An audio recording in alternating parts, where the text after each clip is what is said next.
یا معشر من اسلم ولم یفضل ایمان فی قلبہ، بڑی گہری حدیث ہے. رسول صلی اللہ علیہ وسلم نے صحابہ کی ایک بڑی جماعت کے سامنے یہ بات کی، کہا ایسا معاشر کہتے ہیں کو بڑا ہجوم لگا، ایسے لوگوں کا ہجوم جو اسلام تو مانتے ہیں لیکن ایمان ابھی دلوں میں نہیں گھسا. ابھی ایسی بات کرنے سے ہی پہلے اندازہ ہوا کہ کیا بات ہونے والی ہے. بات ہی تنقید سے شروع ہوئی ہے. ایسے لوگ جو اسلام کا دعویٰ تو کرتے ہیں لیکن ایمان دل میں نہیں گھسا ابھی تک. لم یفضل ایمان فی قلبہ لا تؤذوا المسلمین، مسلمانوں کو تکلیف نہ دیا کرو.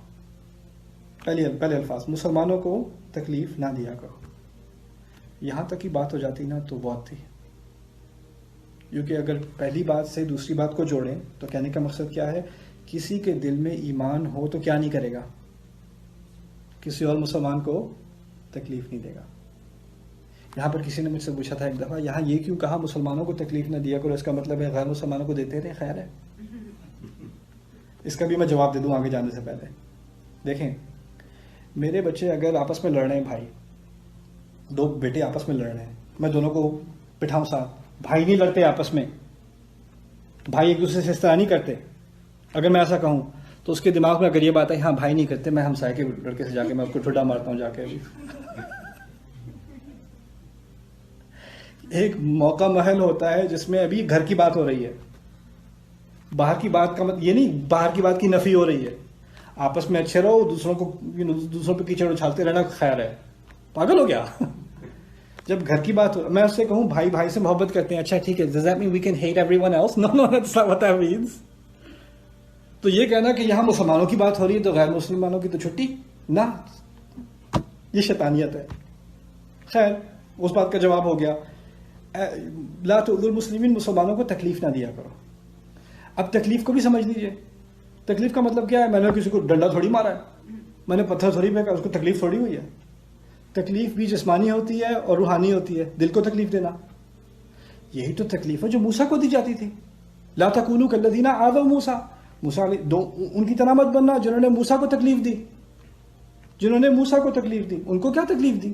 ان کو بنو اسرائیل نے کیا فزیکلی مارا تھا؟ نہیں، وہ تو اپنے الفاظ سے ان کو تکلیف دیتے تھے نا. اپنے الفاظ سے مسلمانوں کو تکلیف مت دینا. لا تؤذوا المسلمین.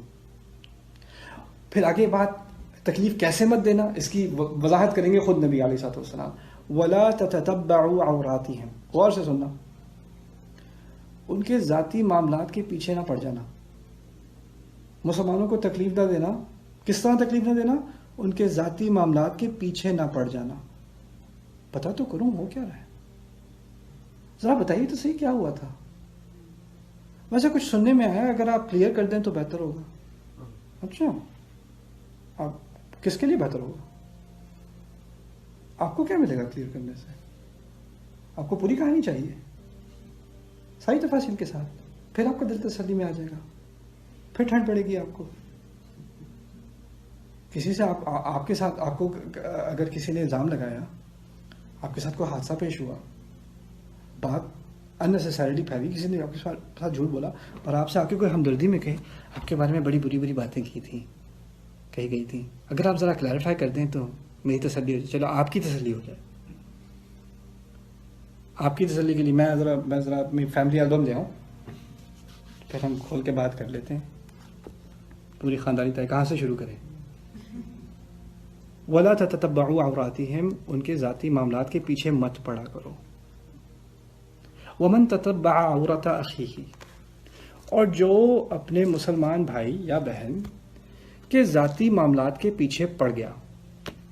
تتبع اللہ عورتہ، پھر خدا اللہ اس کے ذاتی معاملات کے پیچھے پڑ جاتا ہے. ومن تتبع اللہ عورتہ، اور جو ایسا ہو جس کے ذاتی معاملات کے پیچھے اللہ پڑ جائے. یفضحہ، وہ اس کو کھلی دنیا کے سامنے، فضیحہ کہتے ہیں کسی کو، what's the word for humiliate، بے عزت کرنا. وہ کھلی دنیا کے سامنے اس کو بے عزت کرتا ہے. جس کے ذاتی معاملات کے پیچھے کون پڑ جائے؟ خدا پڑ جائے، وہ کھلی دنیا کے سامنے اس کو بے عزت کرتا ہے. وَلَوْ كَانَ فِي جَوْفِ بَيْتِهِ یہاں تک کہ وہ اگر اپنے گھر کے سب سے چھپے ہوئے حصے میں بھی چھپا بیٹھا ہو پھر بھی وہ دنیا کے سامنے اس کو بے عزت کر کے رہے گا. یہ الفاظ ہیں ہمارے نبی کے علیہ الصلوۃ والسلام.